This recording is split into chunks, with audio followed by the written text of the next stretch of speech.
Di tanah Bugis, di bawah naungan kerajaan Luwu yang megah, seorang pangeran bernama Saori Gading berdiri di puncak kegelisahan.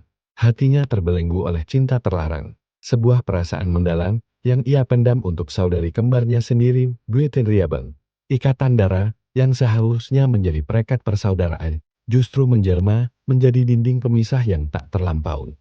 Para tetua istana yang memahami dilema sang pangeran dan bahaya pernikahan sedara, akhirnya memberikan sebuah titah. Saori Gading harus menyingkirkan bayang-bayang cinta terlarangnya dan mengarahkan hatinya ke seberang lautan, menuju negeri Tiongkok yang jauh. Di sana, konon hidup seorang putri jelita bernama Wicudei, yang parasnya disebut-sebut serupa dengan sang saudari kembar.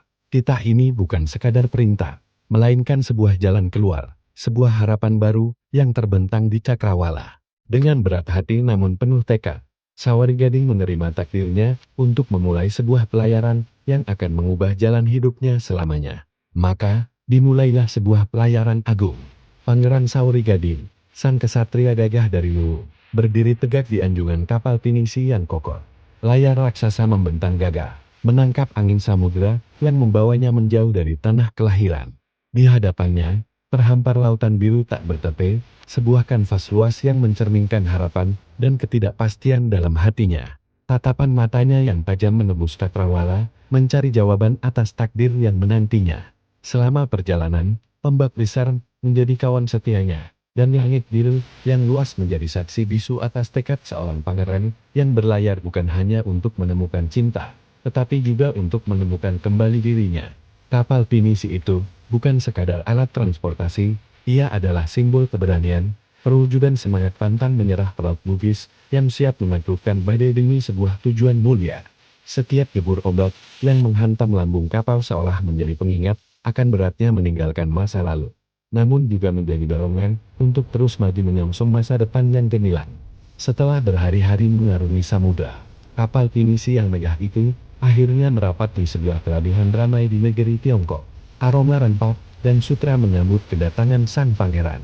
Dengan langkah yang mantap, Saori Gading turun dari kapalnya.